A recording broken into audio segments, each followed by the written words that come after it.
Ya,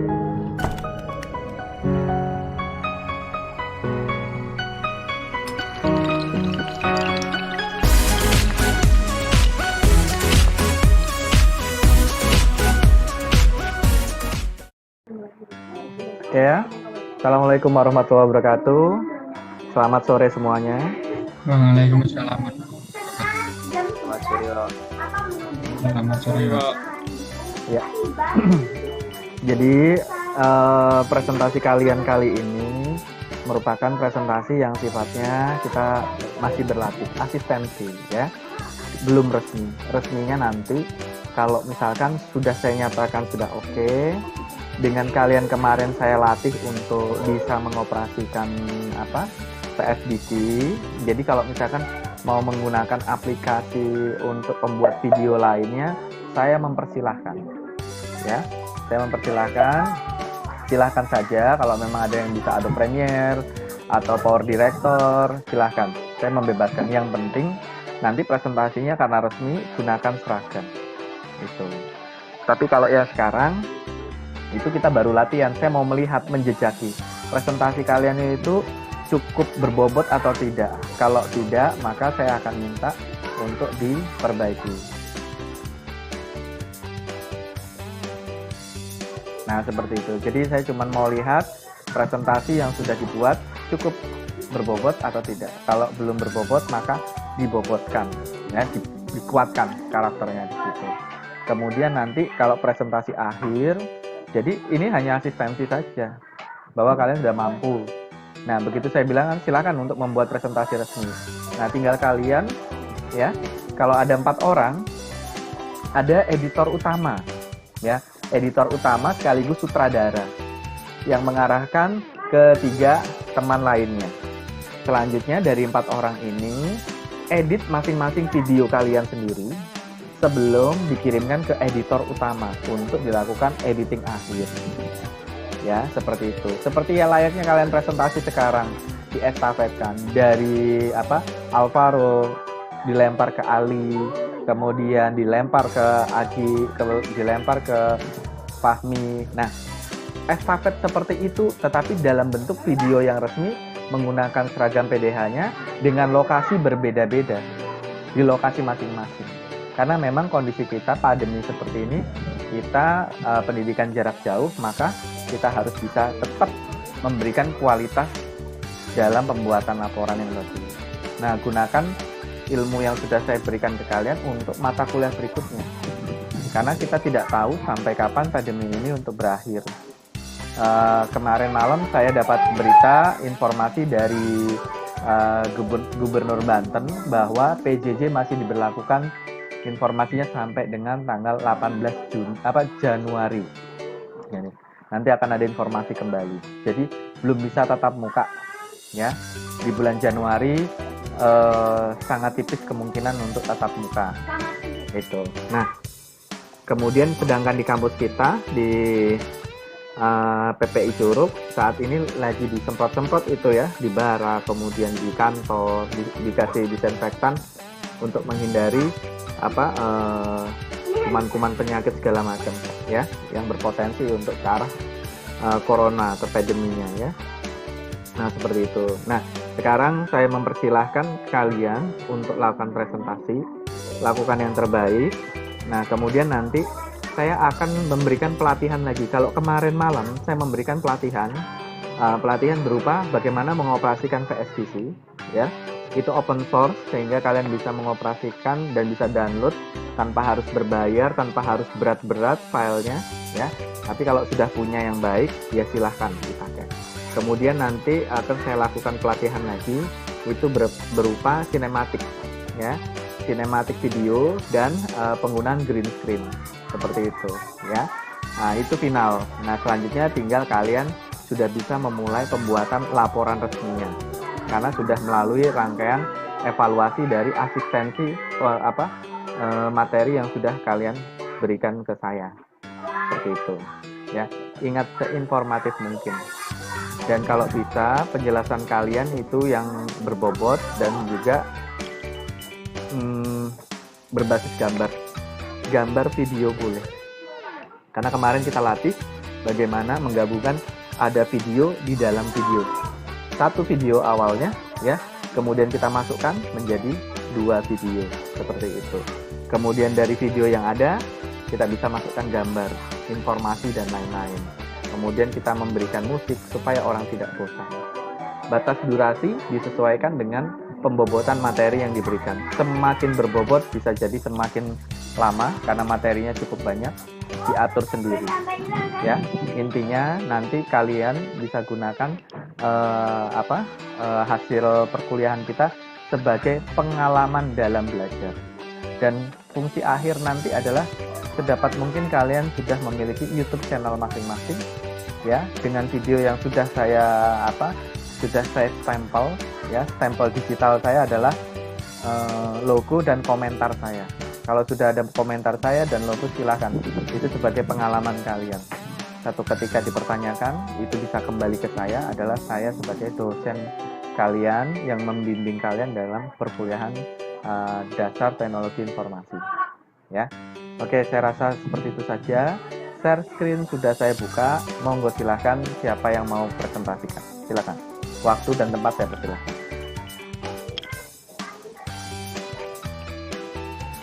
Baik Pak, untuk yang share screen saya Pak.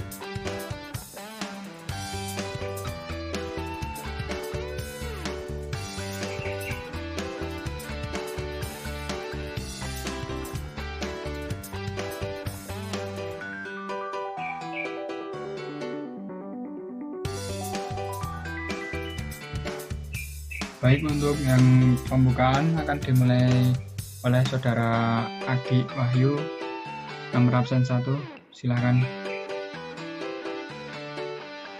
Siap.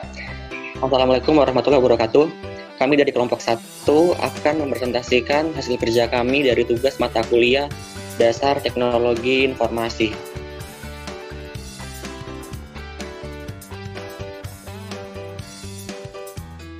Fahmila dan Ali Farakan. Support dan pembahasan yaitu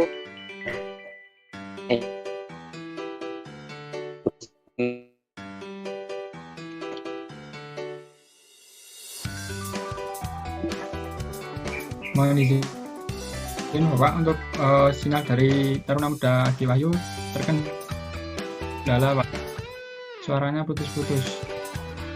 Iya, mungkin bisa diulang aja, nggak apa-apa kok, monggo silakan ya, diulang saja nggak apa-apa. Langsung ke materi aja, Adi, langsung ke materi aja, internet, teknologi segala macam. Monggo silakan, nggak masalah.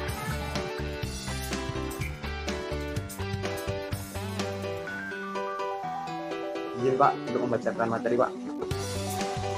Monggo silakan ya. Mungkin memang betul nggak bisa diatasin ini ya. Silakan.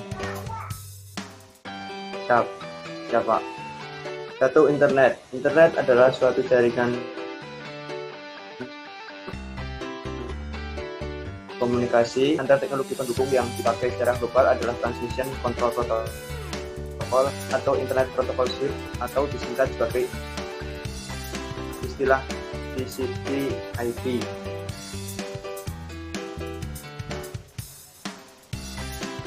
TCP ini merupakan protokol pertukaran paket, dalam istilah asingnya Switching Communication Protocol, yang bisa digunakan untuk pemeliharaan lebih pengguna yang ada di dunia. Sementara itu, istilah Internet Working berarti cara atau prosesnya dalam menghubungkan rangkaian internet beserta penerapan aturannya yang telah disebutkan sebelumnya.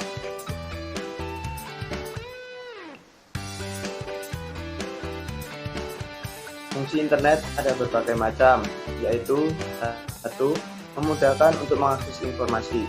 Sekarang kita bisa mendapatkan informasi dengan mudah hanya dengan menggunakan internet.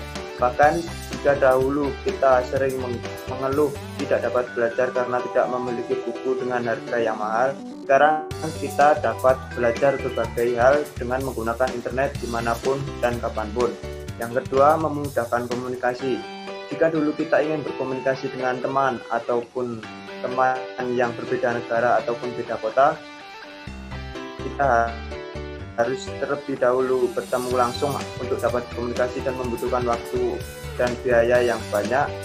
Namun kini dengan internet kita dapat berkomunikasi dengan setiap saat. Yang ketiga, memudahkan dalam pekerjaan. Perusahaan banyak menggunakan internet sebagai salah satu solusi untuk menyelesaikan berbagai masalah secara cepat dan efisien dengan memiliki sistem yang berhubungan satu sama lain. Manfaat internet dalam kehidupan sehari-hari diantaranya yaitu 1. Manfaat untuk internet untuk bisnis. Sudah tidak asing lagi kita kata belanja online dalam kehidupan sehari-hari, mulai dari pelaku bisnis yaitu penjual yang tidak harus memiliki toko ataupun ruko untuk membuka bisnisnya, melainkan cukup mendaftar tokonya di media belanja online. Dengan menggunakan proses online, pembeli dapat dengan mudah memilih barang dan toko yang diinginkan tanpa harus datang untuk membeli langsung barang yang diinginkan. Yang kedua, manfaat untuk belajar. Internet dengan metode belajar online memudahkan siswa maupun mahasiswa dalam berinteraksi dan mempelajari pelajaran yang diinginkan secara otodidak. Untuk media pembelajaran online, mulai dari matematika hingga bahasa Inggris, dan pelajaran lainnya dapat dengan mudah dipelajari hanya dengan menggunakan internet. Misalnya, e-learning, tutorial, hingga kursus yang ditawarkan di berbagai media. Yang ketiga, manfaat internet untuk sarana hiburan. Dalam keuntungan mencari informasi secara cepat, seringkali internet kita menggunakan untuk mencari hiburan seperti YouTube, Facebook, maupun Instagram. Sarana seperti ini bisa kita gunakan dengan cara gratis maupun berbayar, sehingga kita akan menikmati berbagai fasilitas hiburan dengan adanya internet.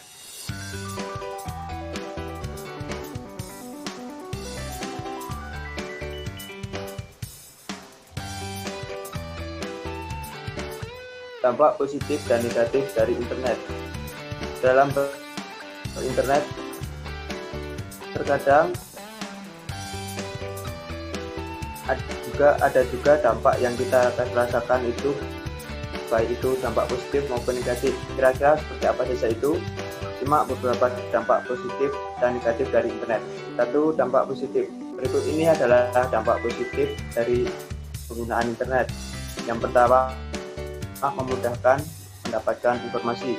Salah satu hal yang paling menyenangkan dengan adanya internet adalah tersebarnya banyak informasi hanya dengan dalam genggaman HP ataupun laptop. Yang kedua, membantu dalam menyelesaikan masalah dan tugas. Hal ini juga dirasakan bagi kita pelajar. Ada banyak informasi, bahkan ada juga aplikasi pembelajaran yang menggunakan internet yang diakses dengan cepat, mudah, dan proses yang interaktif. Yang ketiga, mendapat sarana hiburan.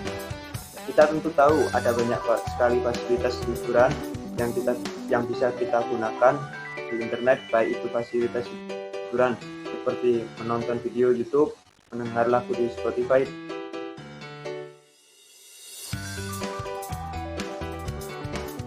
dan yang lainnya. Yang keempat, memudahkan bisnis saat ini. Saat ini siapa yang tidak punya sosial media, website, ataupun fasilitas internet lainnya? Hal tersebut merupakan channel yang bisa digunakan oleh orang untuk berjualan menggunakan internet untuk bisnis online mereka. Yang kelima, memudahkan dalam proses komunikasi. Kamu sadar gak sih? Sekarang mudah banget untuk reuni. Hal itu dikarenakan internet memudahkan kita dalam berkomunikasi satu sama lainnya. Samping dampak positif ada dampak negatif. Berikut ini adalah dampak negatif dari penggunaan internet. 1. Terjadinya cyberbullying. Hal ini terkadang juga membahayakan karena banyak sekali masalah cyberbullying yang terjadi di internet, yang dalam hal ini juga dengan adanya internet juga menyebabkan privasi pribadi akan susah sekali untuk disembunyikan. Yang kedua, perilaku negatif dan konten yang tidak baik untuk dilihat. Internet menuntut kita untuk bijak dalam menggunakannya, sehingga sangat disarankan untuk tidak menggunakan internet dalam keadaan yang tidak bermanfaat. Yang ketiga, maraknya isu hoax dan penyebaran hoax. Hal ini menjadi hal yang sering terjadi. Siapa yang tidak pernah mendengarkan atau mendapatkan hoax? Saya rasa semua pasti sudah pernah mendapatkan berita bohong di internet atau kita sering disebut hoax. Misalnya seperti kasus corona yang dilebih-lebihkan. Nah, semoga tidak banyak lagi kejadian berita hoax yang tersebar, asalkan kita sebagai pengguna lebih bijak dalam menggunakan internet. Yang keempat, adanya cybercrime, yaitu kejahatan internet, misalnya penipuan. Siapa yang di sini sangat senang dengan berbelanja online. Nah, salah satu dampak negatif adanya internet adalah kemungkinan terjadinya penipuan atau kita sering sebut dengan cybercrime, yang kita harus terus berhati-hati dalam menggunakan fasilitas internet yang kita gunakan. Yang kelima, budaya asli mulai ditinggalkan. Ini yang juga jangan sampai terjadi. Bagaimanapun teknologi berkembang pesat, bukan berarti kita harus meninggalkan kebiasaan yang baik yang kita laksanakan sebagaimana mestinya.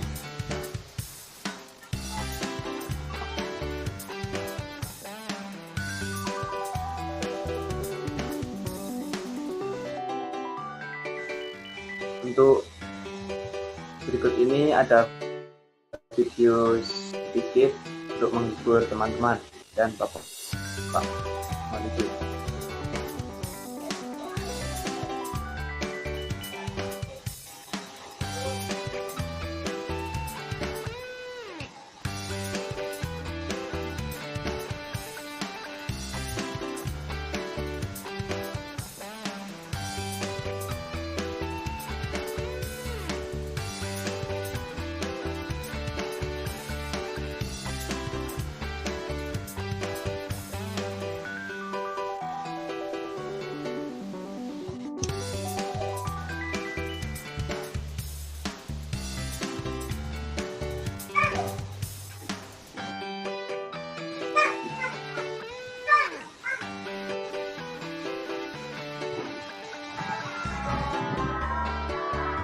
Mungkin videonya ini ya, tadi pada saat share screen suaranya nggak di-include-kan, tidak di checklist, jadi kita nggak bisa dengar suaranya nih. Mungkin bisa diulang share screen-nya, kemudian share screen-nya bisa diulang supaya videonya pesannya terdengar, karena pesannya videonya nggak ada. Suara pasti ada suaranya nih video kan? Ada suaranya nggak? Oh, ya Pak, ada suaranya Pak. Nah, ada suaranya. Mungkin pada saat share screen Apa? tadi tidak di checklist, komputer sound-nya nggak di checklist, jadi kita nggak dengar suara ini. Gitu. Mungkin kalau di Alvanaro iya, ada, tapi di kita nggak ada. Coba diulang aja, nggak apa-apa. Saya suka. Ayo lanjutin. Oh siap Pak.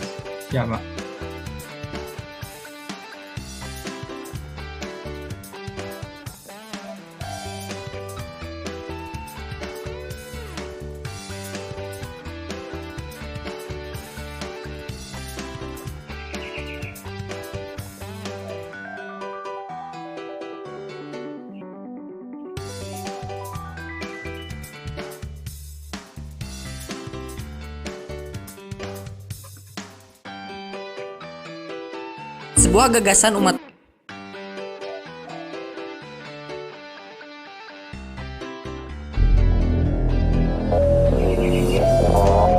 Siapa, apakah sudah terdengar suaranya?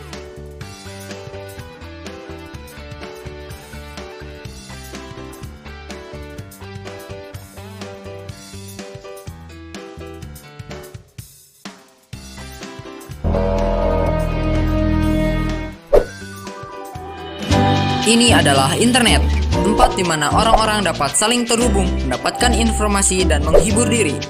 Setiap belahan bumi dapat internet. Lalu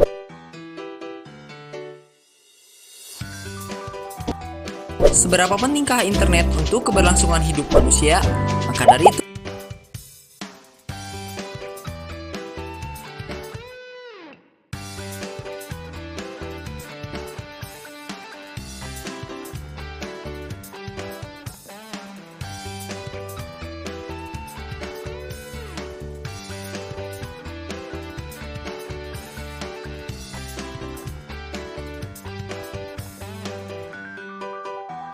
berhenti videonya?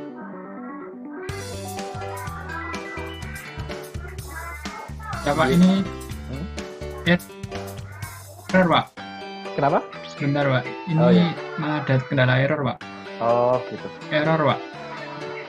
Sebentar Pak, saya stop share dulu. Ya, mohon izin mengulangi Pak. Silakan. Ya, ulangi, nggak apa-apa. Itu udah bagus kok. Video presentasinya ini udah bagus. Tinggal gregetnya aja di kalian dalam menyampaikan. Gitu. Coba, ayo. Di-share lagi.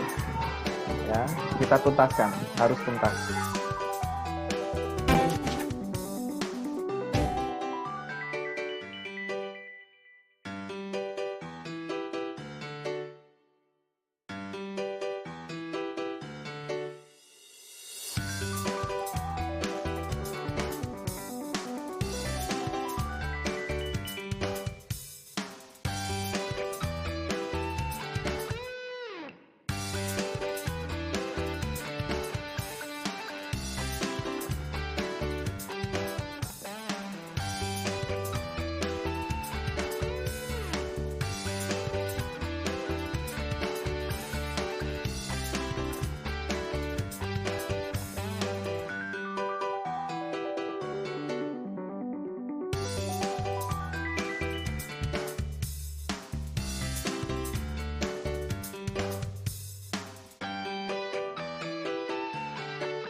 Ini adalah internet, tempat di mana orang-orang dapat saling terhubung, mendapatkan informasi dan menghibur diri.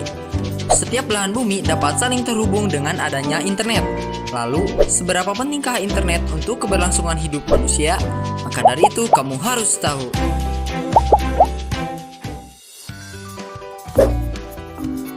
Internet bukan cuma mesin pencari informasi saja. Internet telah masuk ke dalam pola kehidupan masyarakat. Bukanlah hal aneh apabila orang-orang di sekitar kita setiap hari mengakses internet. Internet bagaikan nyawa kedua untuk hidup kita. Statistik menunjukkan bahwa di tahun 2015, 88 juta orang Indonesia aktif di dunia maya dan akan terus bertambah jumlahnya setiap tahun. Dari tahun ke tahun, perkembangan internet sangatlah menakjubkan. Dan saat ini kita telah mendengar istilah Internet of Things, sebuah gagasan umat manusia untuk memanfaatkan jaringan internet sehingga setiap benda di dunia nyata dapat saling terhubung. Saat ini, perangkat-perangkat wearable seperti smartwatch sudah banyak bermunculan di pasaran. Hal ini menandakan bahwa gagasan Internet of Things bukanlah hal yang mustahil. Teknologi diciptakan untuk memudahkan aktivitas manusia. Semakin canggih teknologi, semakin mudah pula manusia dalam melakukan aktivitas. Tanpa kita sadari, satu kaki kita telah menginjak masa depan. Masa depan di mana teknologi berdampingan langsung dengan manusia. Apakah itu masa depan yang bisa iya dan bisa juga tidak? Semua tergantung dari manusia itu sendiri. Makin tahu, makin banyak ilmu. Semoga bermanfaat. Like the video, comment below, and subscribe to my channel.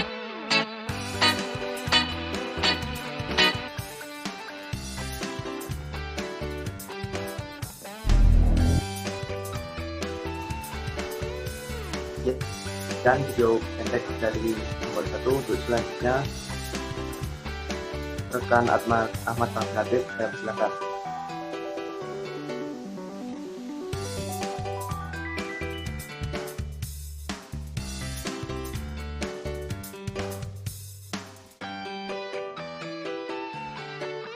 Selanjutnya merupakan sebuah program komputer tertentu yang khusus difungsikan untuk membantu pengguna dalam mencari berkas-berkas yang tersimpan dalam layanan World Wide Web atau newsgroup pada sejumlah jaringan komputer server.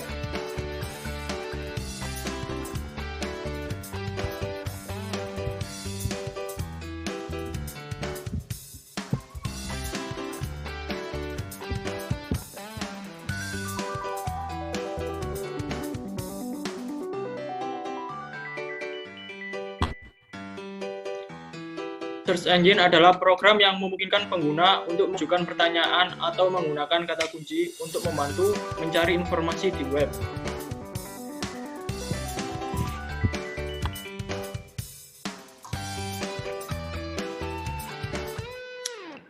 Dari penjelasan terkait tentang apa itu search engine di atas, kita bisa menarik kesimpulan bahwa search engine sebenarnya tak ada bedanya seperti sebuah website pada umumnya. Hanya saja perannya lebih fokus untuk mengumpulkan sekaligus mengorganisir berbagai informasi di internet berdasarkan kebutuhan para pengguna.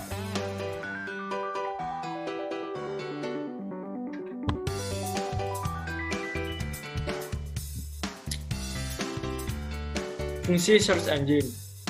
Fungsi utama daripada search engine adalah menyediakan informasi berdasarkan kata kunci yang dimasukkan oleh pengguna. Fungsi ini sesuai dengan cara kerja search engine, yaitu mendaftar, mengindeks, mendata, meskipun tidak semua situs yang aktif berada di indeks pencarian search engine, tapi banyak pemilik situs web dengan sengaja mengindeks alamat dan konten di situs web. Fungsi search engine yang pertama adalah untuk mengindeks alamat dan konten situs web yang berada di jaringan internet. Bot atau jelajah internet dan mendata situs web melalui alamat hyperlinknya. Tidak semua halaman situs web dicatat oleh search engine. Pada hasil pencarian, hanya halaman-halaman tertentu yang ditampilkan. Hanya halaman situs web yang diberikan izin oleh pemilik situs saja yang dapat di-crawling. Selanjutnya, menyediakan informasi melalui kata kunci. Saat ini, kebanyakan orang akan mencari informasi melalui mesin pencari.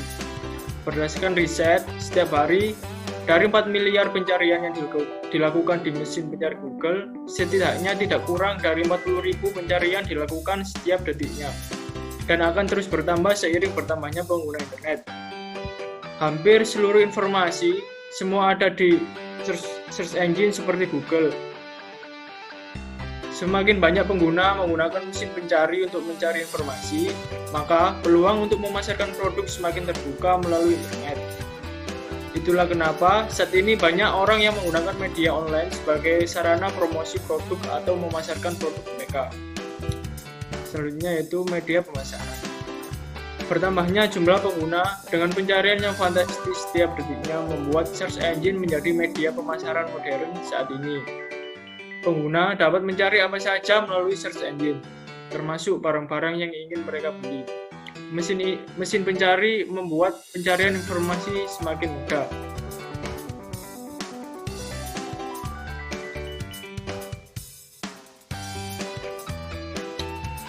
Cara kerja search engine. Secara mendasar, search engine bekerja dalam 3 tahapan utama: crawling, indexing, dan ranking. Yang pertama, crawling. Pada tahapan ini, search engine melakukan proses pengumpulan data untuk disimpan di database mereka. Langkah ini dilakukan bahkan sebelum pengguna mengakses website search engine tersebut. Robot dari mesin pencari atau yang biasa disebut dengan crawler akan menjelajahi website di seluruh dunia dan mencari konten baru untuk dikumpulkan di database. Selain itu, crawler tersebut juga akan mencari konten yang diupdate dan menyimpan versi terbaru dari konten tersebut. Konten tersebut bisa saja berupa artikel, dokumen PDF, gambar, video, dan lainnya. Selanjutnya, indexing. Setelah banyak informasi di database, search engine akan melaksanakan proses indexing. Sesuai namanya, proses ini akan mengelompokkan informasi sesuai dengan kategori yang sama. Tujuannya untuk memudahkan menampilkan hasil ketika diminta oleh pengguna internet. Kategori yang digunakan dalam proses indexing bisa meliputi bahasa yang digunakan, lokasi pencarian, dan lainnya. Dengan cara ini dapat dilakukan dengan cepat, sebab tak perlu mencari keseluruhan data yang dimiliki untuk tiap permintaan. Yang selanjutnya, ranking. Langkah berikutnya adalah menampilkan hasil pencarian sesuai dengan urutan. Proses ini disebut ranking. Meskipun search engine bisa memberikan hasil hingga jutaan daftar, kenyataannya 95% pengguna internet hanya melihat hasil yang muncul di halaman pertama saja. Dengan data tersebut, search engine berusaha untuk menampilkan hasil terbaik dan paling relevan di halaman pertama.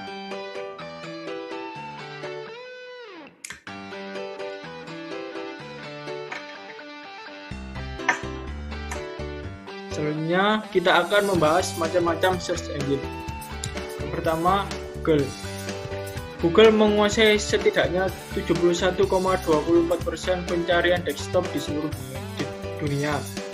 Sedangkan pencarian mobile tidak kurang dari 92,33% pencarian.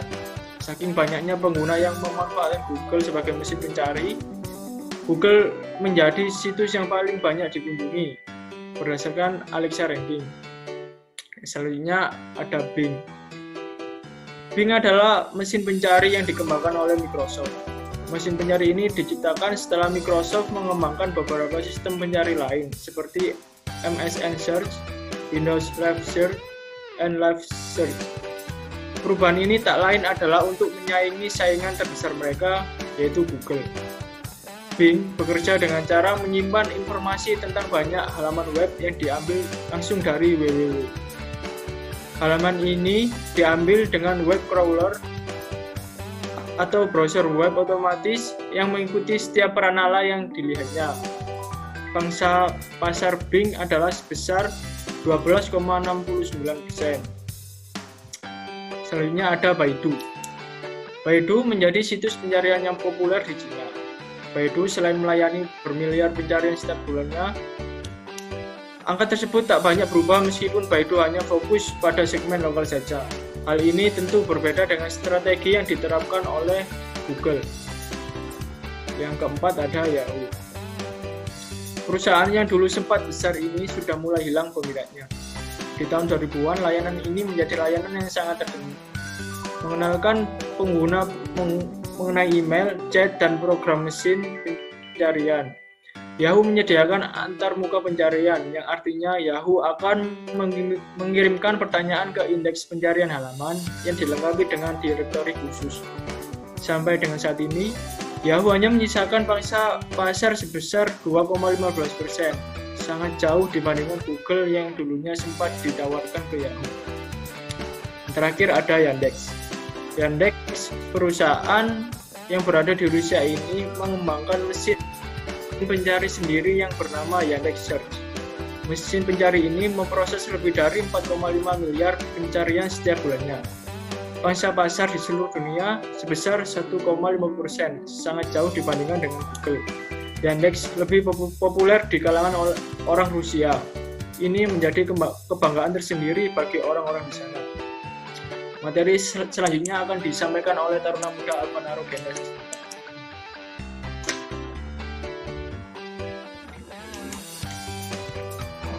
Baik, Taruna Muda, kami telah menjelaskan mengenai search engine.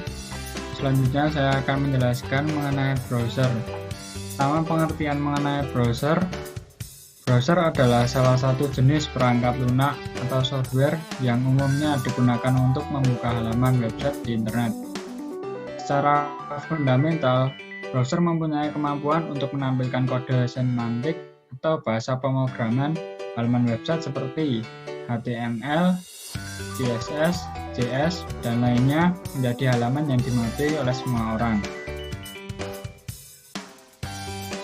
Sebuah web browser harus terhubung dengan koneksi internet supaya bisa digunakan untuk berselancar atau mencari informasi. Jadi kalau misalnya tidak ada koneksi internet, maka orang-orang tidak dapat mengakses browser ini.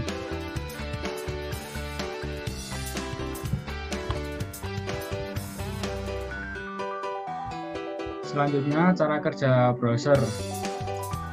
Lihat pada gambar cara kerja browser. Baik, di sini saya akan menjelaskan yang pertama, user atau pengguna mengakses sebuah website dengan cara mengetikkan alamat situs atau URL pada address bar di web browser. Dalam contoh www.google.com. Yang kedua, web browser menerima permintaan dari si user dan akan melakukan pencarian atau pengambilan data pada DNS server. Dan yang ketiga, data yang telah diambil berupa IP dari perintah yang diketikkan user, contoh www.google.com, web browser telah mendapatkan IP dari www.google.com. Yang keempat, selanjutnya web browser mengakses ke server dengan IP yang telah didapatkan dari DNS server.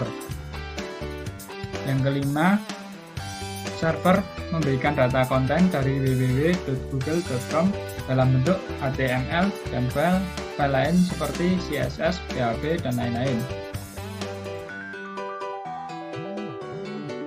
Yang keenam, setelah itu web browser menampilkan konten yang sesuai dengan permintaan user.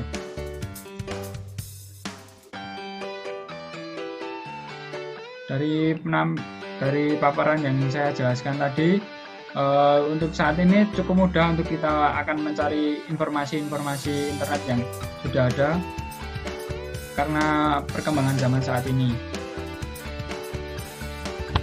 Selanjutnya saya akan menjelaskan fungsi web browser.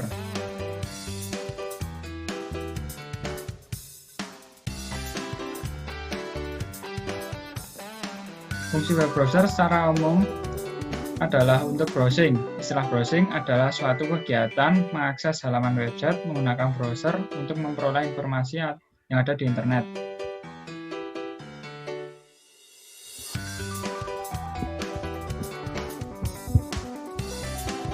Yang pertama yaitu mempermudah dalam mencari informasi di internet. Pada dasarnya, ketika kita ingin browsing atau berselancar di dunia maya, pasti membutuhkan web browser sebagai media dalam melakukan browsing itu sendiri. Web browser itu bertugas untuk mengarahkan user atau pengguna menuju alamat website yang mereka minta. Yang kedua, menyimpan data-data di internet. Ketika menggunakan web browser, pasti Anda pernah mendengar kata bookmark pada web browser. Nah, fitur bookmark tersebut memiliki fungsi sebagai penyimpanan data-data di internet yang suatu saat bisa Anda buka lagi tanpa perlu mengunjungi search engine. Yang ketiga, membuka file dengan ekstensi tertentu. Web browser juga memiliki fungsi sebagai media untuk membuka file dengan ekstensi tertentu. Misalnya, Anda bisa membuka PDF dengan web browser. Atau bagi Anda yang suka dengan pemrograman web, pasti Anda melihat hasil Anda dengan web browser. Web browser juga memiliki kemampuan membaca file dengan ekstensi HTML, CSS, JS, PHP, dan masih banyak lagi.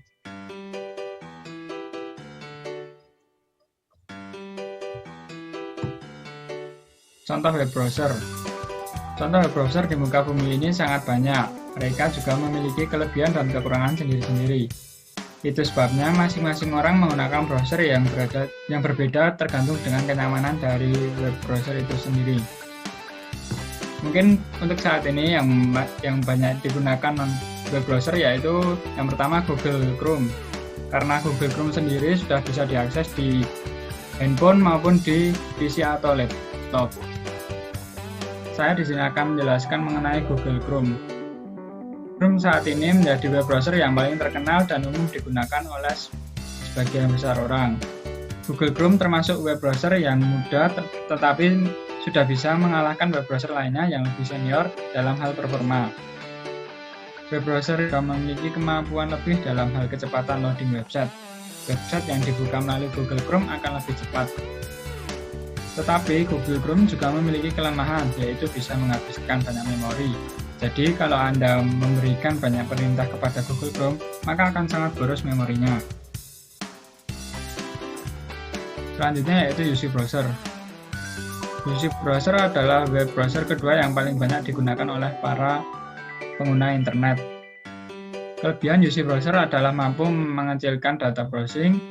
Contohnya seperti ketika Anda browsing suatu situs, ternyata situs tersebut memiliki data sebesar 150 MB, maka UC Browser akan mengecilkan data secara otomatis hingga 85%.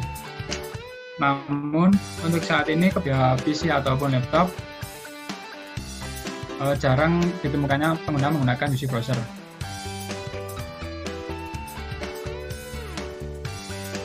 Selanjutnya yang ketiga, Mozilla Firefox. Mozilla ini web browser yang lama, sudah lama, namun performanya masih baik dan perkembangannya pesat dan juga memiliki berbagai fitur. Salah satunya adalah fitur add-on yang sangat banyak dan bisa dikembangkan terus-menerus secara intens atau berkala. Selanjutnya yang keempat yaitu Samsung Internet Browser. Samsung Internet Browser ini merupakan salah satu peramban yang digunakan di Android atau browser mobile, yang mana merupakan peramban keluaran perusahaan Samsung. Awalnya browser ini hanya bisa digunakan di Android Samsung saja. Namun, kini Samsung Internet bisa digunakan pada Android merek apa saja dengan cukup install melalui Play Store.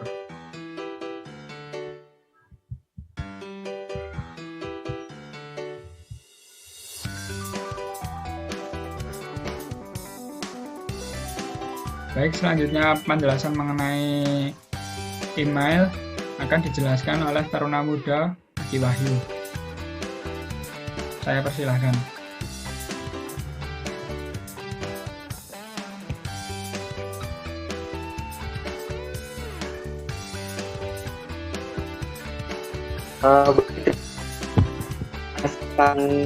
Genap Jin, Pak, apakah suaranya sudah terdengar, Pak?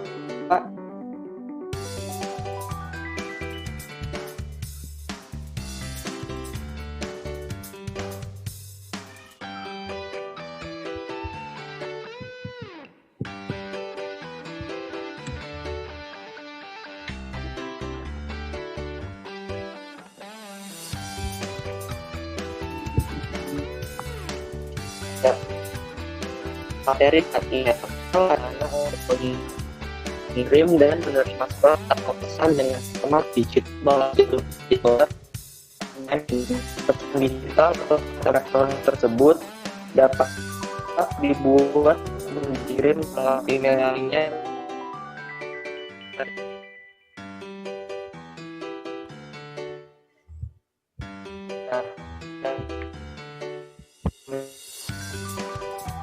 Yang bisa berhari-hari.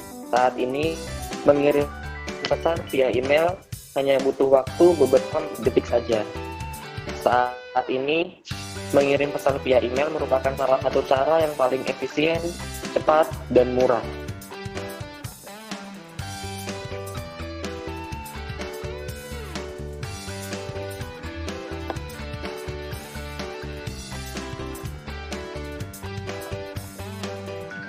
Cara kerja email. Sebenarnya cara kerja email ini cukup sederhana, sama seperti kita menulis surat kepada orang lain. Bedanya dengan email kita bisa mendapat yang kita kirim juga. Berikut ini adalah proses singkat. 1. Pemilik email membuka emailnya dan kemudian menuliskan isi pesan yang akan dikirim. 2. Selanjutnya, pengguna email tersebut memberikan instruksi pada aplikasi email untuk mengirimkan pesan pada alamat email lainnya. 3. Email server akan mengidentifikasi alamat email tujuan, lalu mengirimkan pesan tersebut ke email server lain yang lokasinya dekat dengan alamat tujuan. Terkadang, sebuah email dikirim melalui beberapa email server. 4. Ketika pesan email terkirim, maka isi pesan itu tersedia si penerima membukanya. 5. Saat penerima membuka pesan di kotak pos atau inbox, maka aplikasi email penerima akan meminta email baru yang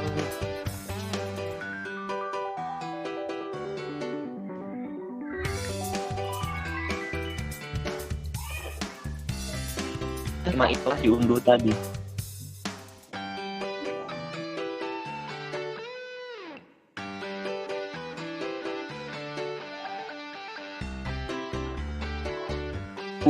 Fungsi dan manfaat email.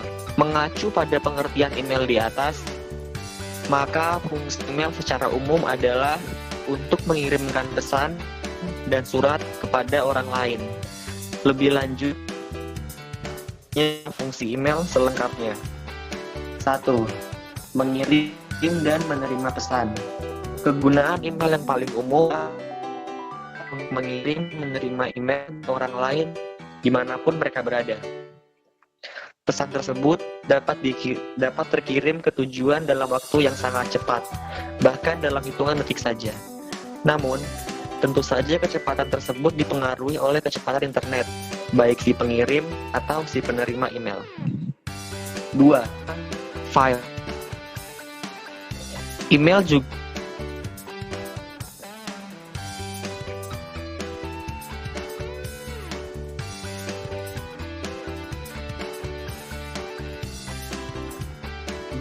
baik itu misalnya atau attachment pada email. Ketiga, sebagai identitas diri. Email juga berfungsi sebagai identitas diri di internet di mana orang lain dapat menghubungi pengguna email melalui alamat email miliknya. Dalam berbagai aspek, pengguna email bagi seseorang sudah menjadi kewajiban. Email seringkali menjadi syarat mutlak untuk proses aktivasi berbagai layanan digital. Misalnya untuk layanan surat dan lain-lain.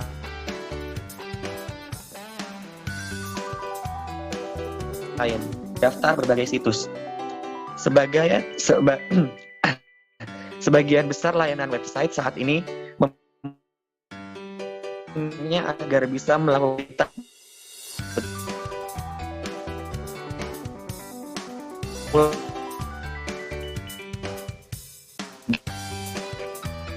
guna mendaftarkan email. Berbagai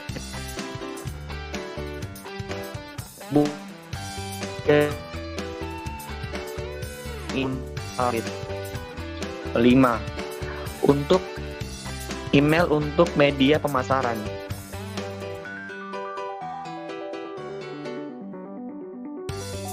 Sebagian besar pebisnis online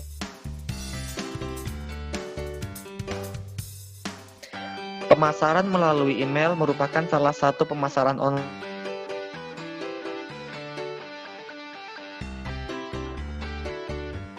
yang sangat efektif. Jenis-jenis email.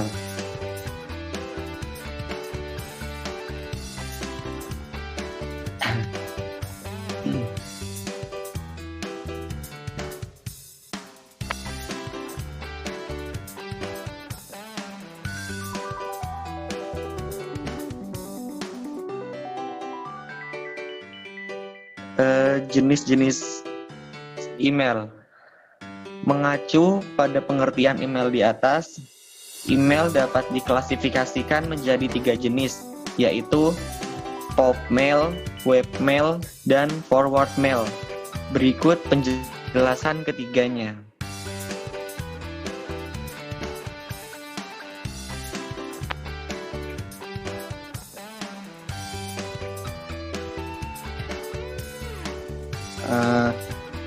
Satu, pop mail.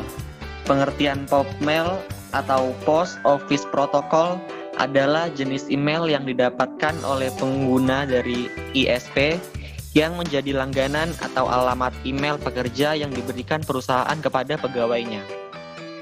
2. Webmail.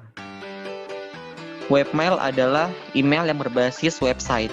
Dengan kata lain, pengguna email hanya bisa membuka email miliknya, maka buka halaman situs penyedia layanan email tersebut. Dan yang terakhir, forward mail. Forward mail adalah jenis layanan email yang memforward atau diteruskan pengguna ke alamat email yang lainnya.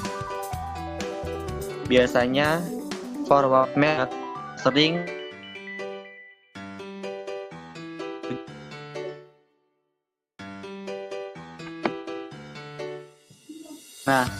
Berikut adalah presentasi dari kami. Mohon maaf apabila ada kesalahan kata atau kalimat. Sekian dari kami. Assalamualaikum warahmatullahi wabarakatuh.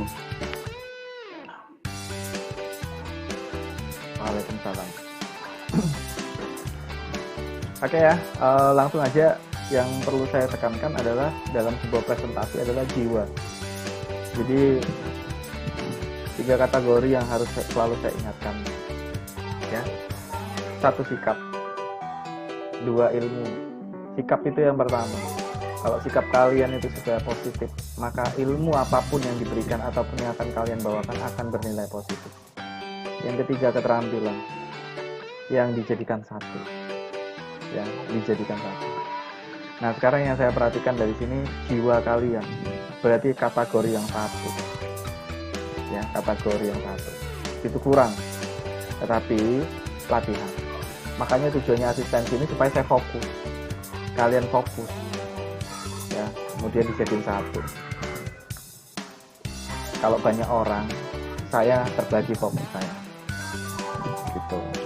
Jadi itu yang menjadi perhatian khusus saya buat kalian, ya. Besar harapan saya, buat saya ini bukan harus diperbaiki saat ini, tidak, tetapi perbaiki pada saat presentasi akhir. Asistensi kalian sudah 2 kali saya perhatikan, sudah 2 kali, ya. Dari 2 kali presentasi sudah mengalami banyak perubahan. Tadi ada tulisan sepenggal, 2 penggal, 3 penggal, ada 3 tulisan, berapa tulisan tadi itu. Tulisan sepenggal kalian jelaskan secara lisan, sudah oke, ya. Tulisan sepenggal 1 baris saja kalian jelasin secara lisan, sudah bagus. Ada gambar tadi, ada rule-rule-nya tadi, sudah kalian jelaskan dengan baik, sudah oke, ya. Supaya nggak suntuk, ice breaking-nya atau bikin mencegah suasana yang kurang mungkin ngantuk atau apa. Ada video, ya, walaupun itu video dapat dari mana, bukan buatan kalian. Syukur kalau buatan kalian, tapi kalau harus ngambil dari mana, sumbernya sudah kalian masukkan, sumbernya dari YouTube, kayak gitu.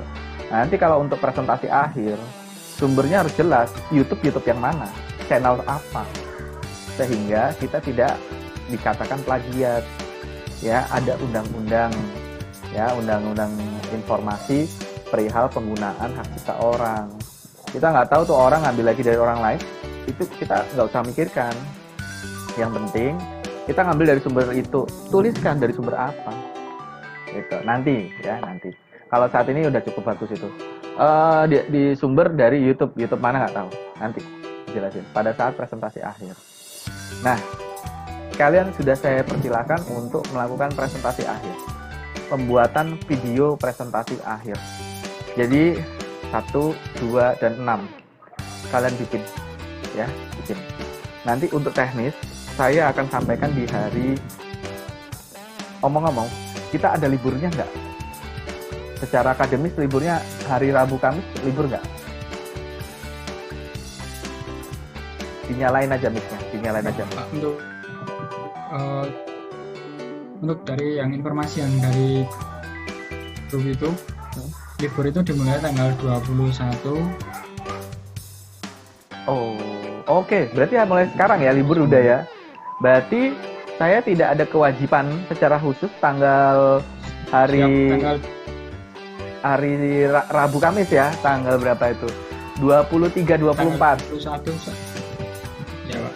Betul ya? Nah, gitu. Ya sudah kalau begitu tetap. Izin menambahkan, Pak. Ya silakan Aji.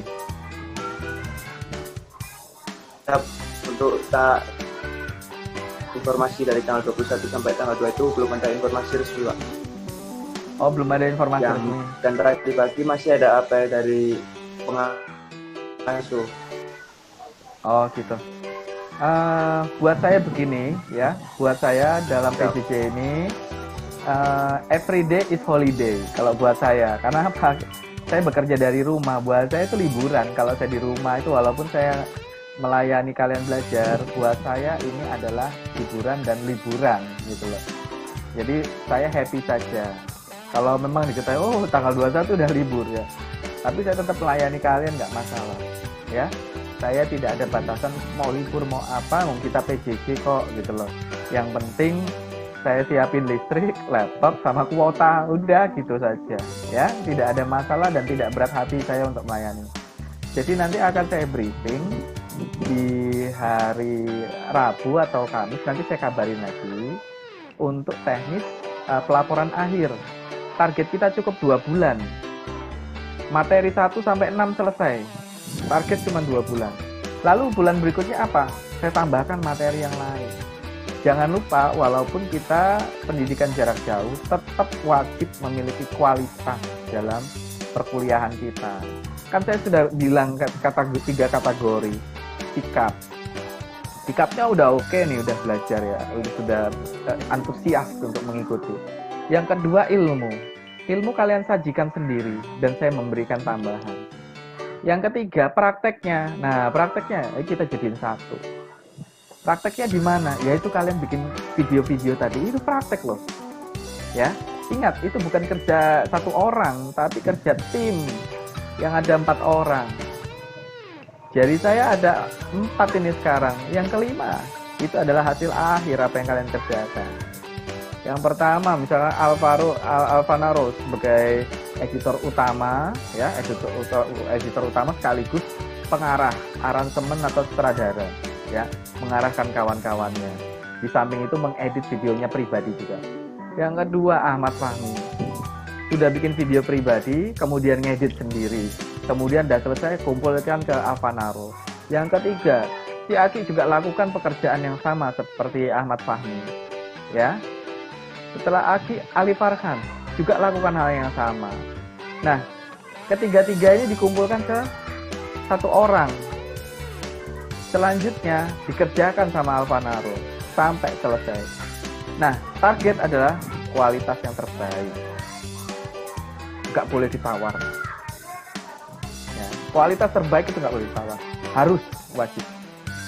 Nah, tinggal bagaimana pengkarakteran kalian dalam pembuatan video nanti. Jangan lemes, ya, jangan lemes. Kalian harus energik. Ini asistensi, it's okay. Ya, asistensi. Belum banyak nilai yang bisa saya tarik. Ya, hasil akhir. Ini merupakan proses saat ini. Hasil akhir ya nanti presentasi yang video kalian dengan menggunakan seragam PDH masing-masing, ya, sudah pakai seragam PDH masing-masing, menyampaikan ilustrasi estafet tadi. Nah, silahkan kalian yang atur seperti sekarang. Sekarang kan kalian sudah mengestafetkan. Alvanaro yang buka slide-nya, dari Alvanaro kirim ke Ahmad Fahmi, ke Aki, nggak bisa Aki langsung diambil alih si Ali Farhan, diputar lagi ke Ahmad Fahmi, masuk ke Aki, masuk lagi ke Alvanaro. Nggak apa-apa, itu atur aja. Itu skenario sebetulnya yang sudah kalian buat dan tidak sengaja sudah saya ajarkan tanpa harus saya berlisan. Kalian sudah membagi kerja tim. Buat saya itu oke. Nah, tinggal laporan akhir. Kan saya udah bilang, setting nilai itu setting aja sendiri. Bikin aja settingnya A, nilai 95. Kalau misalkan ada yang kecewa, misalkan dosen lain, kok bisa Pak Robi nilainya tinggi? Lah iya loh, silahkan dilihat. Orang banyak melihat karya kalian. Kalau dia punya karya kayak gini, wajar nggak kalau saya kasih nilai A? Bahkan lebih daripada itu, karena apa? Apa yang kalian berikan itu informatif, menginformasikan, dan jangan lupa bahwa yang nonton nggak cuma kita sendiri. Ya, sematkan subtitle di bawahnya dalam bahasa Inggris. Mau temen dari Thailand, mau temen dari Singapura, mau temen dari Arab, mau temen dari Amerika Serikat, bisa ikutan baca. Gitu, ya. Itu saja. Ya. Selebihnya presentasinya oke, jiwanya belum masuk. Tetapi materi udah bagus. Materi udah bagus. Tinggal bagaimana menjiwai kalian untuk memberikan penampilan yang terbaik. Gitu, ya. Revisi nggak banyak, berarti revisi adalah stylenya, ya. Ya, saya masih ingat tuh, style, quality, and excellent, ya, gitu. Dari style yang bagus itu memberikan kualitas yang hebat, ya, memberikan kesempurnaan dalam penampilan, ya. Itu bahasa dunia. Kalau bahasa kita dalam agama ya kesempurnaan hanya milik Tuhan semata ya, bukan milik kita sebagai manusia, tetapi ini dalam pekerjaan dalam yang kita geluti. Itu yang saya maksud ya. Nah, mungkin dari sini ada yang ditanya mengenai materi yang kalian bawa, ada yang nggak dipahami kira-kira? Saya bisa jawab. Kayak kemarin ada yang nanya room sama RAM itu, padahal udah disampaikan tetapi bertanya kembali karena hanya mengambil informasi tapi belum memahami. Nggak apa-apa, saya akan pahamkan. Silakan. Monggo.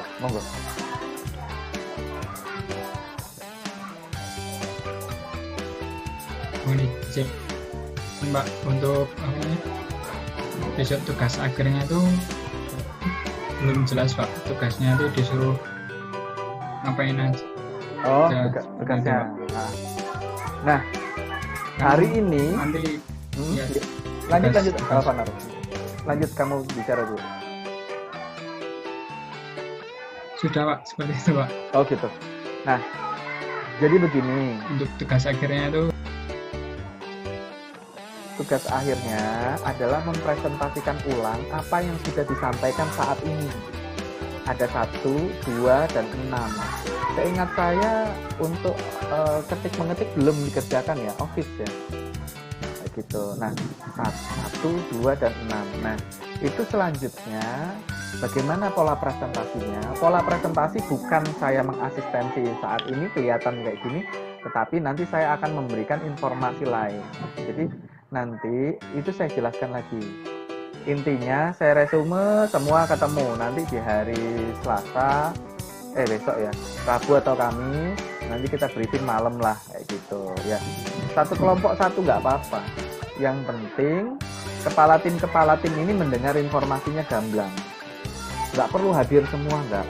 Kan saya udah bilang sesinya loh kayak kemarin itu kan non formal. Adakah saya kecewa dengan yang hadir cuma 16 dari 22? Enggak, saya nggak kecewa. Kan itu di luar jam kuliah kita yang normal. Kan saya mengerti, memahami gitu loh. Dan saya buat kalian hampir hari-hari loh. Senin sampai ketemu Senin lagi, itu rutin. Ini kelompok ini, nanti malam ada lagi. Ya, buat kelas kita, saya tidak ada masalah. Nanti jam 8 nih ada lagi, jam 8 ada lagi. Ya, gitu loh. Nah, buat saya sih nggak masalah, gitu loh. Jadi makanya saya bilang every day is holiday buat saya. Karena apa? Setiap harinya buat saya liburan walaupun status saya ngajar dari rumah. Ya, jadi saya tidak terbebani. Nah, jadi untuk tugasnya adalah nanti kalian mempresentasikan ulang dengan menggunakan seragam lengkap PDH, menjelaskan informasi tadi dengan sistem video yang akan saya unggah di YouTube. Misalkan Alvanaro dengan seragam lengkapnya, saya akan menjelaskan mengenai RAM dan ROM. Di samping saya ini ya, ada gambar, slide-nya muncul. Tulisan yang sudah dibuat dan gambar yang dibuat jangan dihilangkan. Munculkan aja di samping kalian dengan kalian ada di depan. Untuk selanjutnya saya akan memberikan kesempatan rekan saya Ali Farakan yang ada di samping saya ini. Padahal di tempat yang lain kan, di tempat yang lain. Walaupun beda tempat, beda lokasi, dan beda setting, nggak apa-apa. Tunjukkan kalau kita berada di mana. Boleh ditulis di Alvanaro di bawahnya. Posisi saya ada di Kediri misalkan. Ali Farakan ada di Lampung. Nah, itu tulis di bawahnya. Lokasinya di mana. Itulah uniknya pendidikan jarak jauh. Mencari kualitas. Ya. Mencari kualitas, kuantitasnya nggak banyak loh. Ya, orang pendidikan jarak jauh itu kuantitasnya nggak banyak. Walaupun ini rutin kita PJJ dari bulan Maret kemarin sampai ini akhir tahun masih PJJ, masih banyak juga yang tidak melakukan. Nah, kalau kita melakukan buktinya apa? Ya ini bukti kita. Gitu. Kalau Prodi nanya, Alvanaro, Ahmad Fahmi, Agi, kemudian Ali Farakan, Pak Robi kasih nilai E itu dasarnya apa? Videonya ada tuh, coba lihat. Kayak gitu. Mereka wajar untuk dapat yang terbaik karena mereka melakukan yang terbaik di luar jam terbaik. Jam terbaik bukan selalu di jam mata kuliah bisa jadi. Ya kayak sekarang ini jam yang terbaik. Di sini kalian bisa konsen, memahami apa yang dibawakan. Dengan sedikit orang, hanya kita saja. seperti itu ya. Nanti videonya kayak gitu, interaktif, kalian atur sendiri. Oh saya Pak malu untuk di luar rumah, saya dalam kamar aja, tapi kamar saya indahin, saya setting segala macam ini itu. Nah terus Alifarkan, bosen Pak kalau cuma di dalam kamar, saya tak di taman itu sambil dengan seragam gantengnya itu ya, di videokan gitu. Posisinya selfie boleh. Jadi HP karena ini adalah presentasi saya mengenai, nanti kan tinggal kita edit kan, atau ada temen yang ngamerain gitu. Nah seperti itu, monggo silahkan. Yang penting kalau di situ terlihat kerumunan, artinya kalian harus menggunakan protokol kesehatan. Pakai face shield. Ini untuk masker gimana? Loh kalau udah ada face shield ya, ini sudah terbantu. Asal tangan ini nggak megang muka. Gitu. Seperti video yang pernah saya bikin untuk nasional, ya. Saya cukup pakai face shield aja ketemu siswa, itu sudah protokol kesehatan. Saya tidak menyentuh dia juga. Kayak gitu. Kami menjaga jarak 0,5 meter, ya, nggak terlalu berdekatan dan berdempetan. Dan interaksi kita terpisah, kayak gitu. Terpisah dalam arti tapi dalam situasinya sama ketemu. Gimana? Tidak paham Alvanaro? Ya paham Pak, terima kasih Pak. Iya, pokoknya dibikin fleksibel mungkin ya. Kalau saya dengan hasil yang kalian lakukan, itu saya kasih A semua kok. Kenapa? Kalian memberikan yang terbaik. Mau meluangkan waktu di jam di luar mata kuliah yang resmi. Buat saya itu is the best. Maka saya akan juga lakukan yang terbaik. Ya, kayak gitu. Sedang saya sudah meluangkan waktu dari Senin sampai Senin. Dari sore sampai malam. Ya monggo silahkan. Ya kayak gitu. Nah nanti malam itu saya melatih tim kecil tuh, ada Radit, ada tim Putri Taruni ya. Saya latih mengenai green screen. Nanti mereka melatih kalian lagi. Green screen recorder kemarin sudah green screen. Kemudian nanti ada sinematik ya, pembuatan video sinematik sehingga apa? Video yang kalian hasilkan itu seperti sinetron. Jadi modelnya, konsepnya itu kayak gitu, tinggal kalian bikin skenario yang bagus saja. Itu. Jadi itu, nanti malam sekitar jam 8 ya saya ngelatih itu, tim kecil itu. Nanti kurang lebih kapan mereka ngatur setting dan ngatur waktu dengan kalian. Misalkan dari satu kelompok ini ada 4 orang, yang bisa cuma Alvanaro aja sama si Aki, nggak apa-apa. Yang penting nanti tolong diajarkan ke Alifarkan sama Ahmad Fahmi yang tidak mengikuti gitu, dipahamkan. Nah video kemarin gimana? Insya Allah besok sudah terbit. Ini malam mau saya edit, mau saya kirim ke YouTube supaya bisa ditonton bareng-bareng. Karena penting banget buat kalian, karena itu informasi. Kemudian video-video kelompok belum saya posting semua, tapi akan segera saya posting ya gitu. Ya pokoknya satu hal yang saya harus tekankan ke kalian, yo keberhasilan kalian ini tuh berkah buat saya. Tapi kalau kalian gagal di mata kuliah saya, itu dosa di saya. Kalau saya itu pinter, sudah harus. Tetapi kalau kalian lebih pinter dari saya, itu kebanggaan saya, bukan sebagai kompetitor. Seperti kemarin, kalau nggak salah Ahmad Fahmi ya, itu, Pak, saya pakai Adobe Premiere, sedang saya cuma pakai VSCC, boleh, nggak apa-apa. Silahkan, tidak jadi masalah. Karena apa? Saya memberikan yang bisa kita peroleh dengan gratis. Siapa tahu teman-teman kan ada yang sudah tahu, ada yang belum tahu. Yang belum tahu ambil ilmunya. Yang sudah tahu nggak apa-apa dengan ilmu yang sudah ada. Itu cuma pengisi saja. Perbedaan bukan jadi kita harus ikut-ikutan, tapi perbedaan itu dijadikan plusnya apa nih, gitu loh. Minusnya apa? Kemudian, ayo, yang penting tujuannya sama. Nggak apa-apa. Ya, beda pendapat tetapi satu tujuan kok, laporan yang menarik, udah gitu aja, nggak repot. Saya buat teman-teman yang nggak ngerti sama sekali, nah itu latihan banget, harus latihan gitu ya, seperti itu. Sementara saya baru ngajarkan menggunakan PSVC. Sebenarnya kalau pakai HP itu cukup pakai menggunakan KineMaster ya, KineMaster bisa, Power Director yang di HP bisa. Kemudian banyak kok itu ya yang bisa dikerjakan di HP itu sudah mewakili. Nggak apa-apa, yang penting kualitasnya bagus, itu saja ya. Nah itu aja Jadi kita samakan persepsi, goal kita sama, apapun caranya. Alfa Noro, Ahmad Fahmi, Aji sama Ali Parahan punya cara berbeda, nggak apa-apa. Tapi yang penting kita satu poros. Kita mampu menampilkan yang terbaik dan prodi bisa lihat, gitu. Jadi istilahnya itu satu ketika kalian nanti sudah pada lulus kuliah, apa yang menjadi hasil karya kalian ini itu bisa menjadi portofolio kalian dalam menempuh pendidikan selanjutnya atau nanti kalian berdinas gitu. Ini saya pernah bikin ini loh, URL-nya apa? Oh, di dosen saya, di Pak Robi ini alamatnya gitu. Nah, itu menjadi rekomendasi hidup buat kalian. Dan saya tidak akan hilangkan, biarin aja gitu. Manfaat kok buat saya, banyak yang nonton, seneng saya. Dan manfaat buat kalian bisa digunakan untuk bekerja. Ya. Mahasiswa saya yang lain menggunakan hal ini untuk menjadi CV hidup mereka.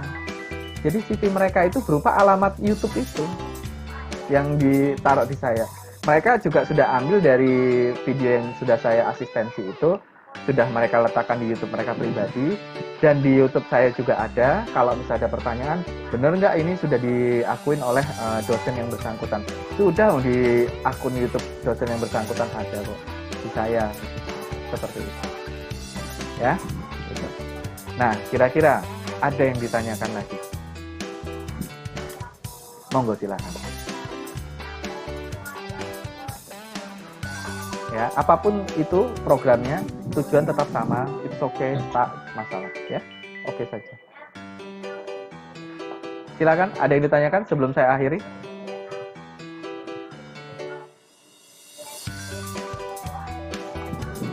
Siap, cukup Pak. Cukup ya. Oke, kalau gitu nanti akan ada briefing lanjutan mungkin sekiranya hari Rabu atau Kamis. Kita ambil di jam santai saja, malam atau apa. Kemudian kodresnya bebas karena itu sifatnya briefing. Kemudian satu kelompok diwakili minimal satu, udah nggak masalah buat saya. Itu briefing mengenai hasil akhir pembuatan video saja, kayak gitu.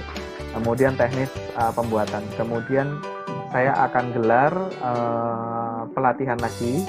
Kalau kemarin itu pelatihan ini ya, pelatihan untuk penggunaan PSBC secara umum. Kemudian pelatihan berikutnya, setelah saya melatih tim kecil kita itu sudah mumpuni, baru mereka nanti akan melatih kita semua barengan sama saya. Saya tetap support, saya tetap backup. Jika ada kendala nanti saya akan kita atasi bersama ya. Siapa tahu kalian punya solusi yang lebih baik dari yang saya berikan. Saling mengisi saja ya, gitu. Jadi pola pendidikan saya adalah pola pendidikan student center. Itu adalah kalian yang menjadi sentralnya ya, seperti itu. Sedang saya akan menjadi asistensi kalian. Jadi saya akan membenarkan atau memberikan masukan jika terjadi kekurang tepatan dalam penyampaian, seperti itu ya. Intinya di situ. Gitu aja, tetap semangat ya, tetap jaga kesehatan walau di rumah masing-masing. Kalau sudah di luar rumah, protokol kesehatan jalankan ya. Kalau di dalam rumah ya kita tahu sama tahu, keluarga semua kan tahu kayak gitu. Jadi kalau di luar rumah kita nggak tahu siapa di luar sana ya, bagaimana mereka ya, tahu-tahu mereka sakit pembawa COVID-19 kena di kita, waduh repot di kita ya, sakit itu ya. Nah, sementara kampus kemarin informasi lagi disemprot disinfektan, jadi betul-betul disterilkan supaya tidak ada kuman-kuman dan bibit-bibit penyakit ya, begitu. Jika tidak ada lagi yang ditanyakan, saya akhiri ya. Terima kasih atas waktunya. Jumpa lagi pada kesempatan berikutnya dengan konfirmasi dari saya. Wassalamualaikum warahmatullahi wabarakatuh. Selamat sore. Waalaikumsalam warahmatullahi wabarakatuh. Selamat sore Pak. Terima kasih Pak. Terima kasih, Pak.